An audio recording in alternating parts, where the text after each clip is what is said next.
বিসমিল্লাহির রহমানির রহিম। আসসালামু আলাইকুম। কেমন আছেন আপনারা সবাই? আশা করি ভালো আছেন। আমি রুজিনা কুকিং অ্যান্ড ব্লগ থেকে চলে আসলাম আপনাদের সামনে আজকে দারুণ মজার একটা রেসিপি নিয়ে। প্লেট চেটে ফুটে খাওয়ার মতো একটা রেসিপি, দেশি মুরগির জাল জাল ঝোল। রেসিপি দেখতে দেখতে ভিডিওতে একটা লাইক, একটা শেয়ার দিয়ে দিবেন।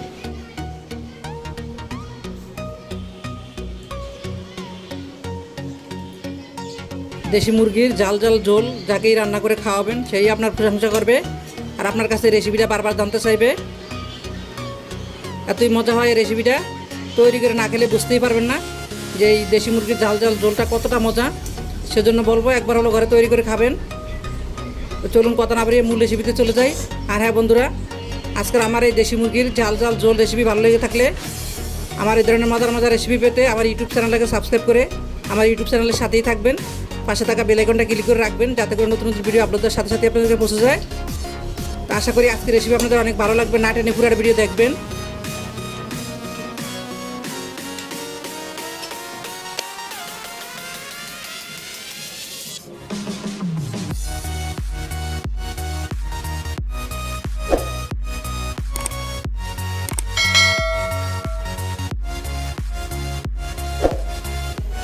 আলু দিয়া দেশি মুরগির ঝোল রান্না করার জন্য আমি এখানে একটা দেশি মুরগি নিয়েছি। মুরগিটা 1.5 কেজি ওজন ছিল, একটু বড় ছিল, তো সেজন্য আমি এই যে লেগগুলো একটু দুই ভাগ করে নিয়েছি যাতে করে মশলাটা ভিতরে ঢোকে। লেগগুলো গোটা গোটা থাকলে আমার কাছে মনে হয় মশলা ভিতরে ঢোকে না, সেজন্য আমি একটু ওইভাবে করে মাঝখানতে ভাগ করে নিয়েছি আর রেগুলার কাট করে দিয়ে কেটে নিয়েছি। এখন আমি চুলার কাছে চলে যাব। দিয়ে দিব 1/2 কাপ তেল। এখানে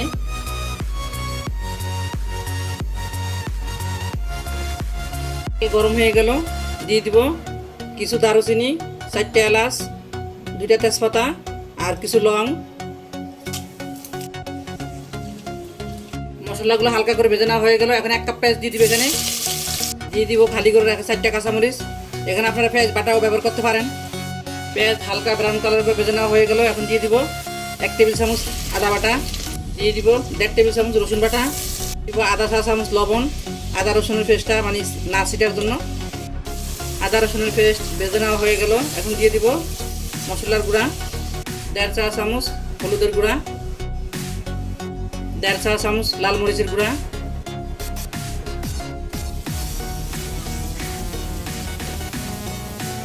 দিয়ে দিব একটু করে পানি, দিয়ে দিব 1 চা চামচ ধনিয়ার গুঁড়া, দিয়ে দিব আমি মাংসগুলো ধুয়ে আমি পানি ঝরে নিছি। এখন দিয়ে দিলাম 1/2 কাপের মতো পানি। ব্রয়লার মুরগি হলে পানি দেওয়ার প্রয়োজন ছিল না, এটা যেহেতু দেশি মুরগি পানি একটু দিতে হবে, কারণ পানিটা একটু কম বেরোতে পারে সেজন্য। স্বাদ মতো লবণটা প্রথমে এখন একটু কম দেবো, কারণ প্রথমে আমি লবণ দিছি, যদি লাগে আবার পরে দিয়ে দিব। নাড়াচাড়া করে ঢাকনা দিয়ে দিব। দিয়ে দিলাম ঢাকনা।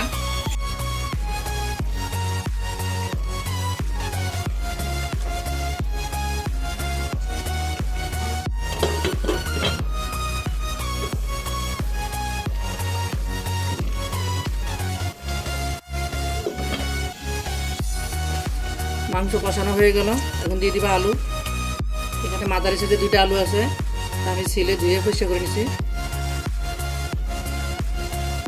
আলু দিয়ে নাড়াচাড়া করে ঢাকনা দিয়ে আরো 5 মিনিট কষাবো।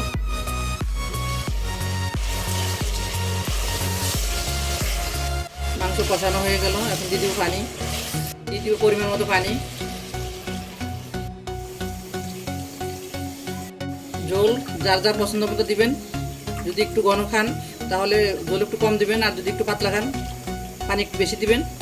তো একটু জল দিয়ে আমি আবারও নেড়ে চেড়ে ঢাকনা দিয়ে দিলাম। এই জোরে আমি মাংসটা কষাবো, আর কোনো এখানে জল দেওয়া হবে না।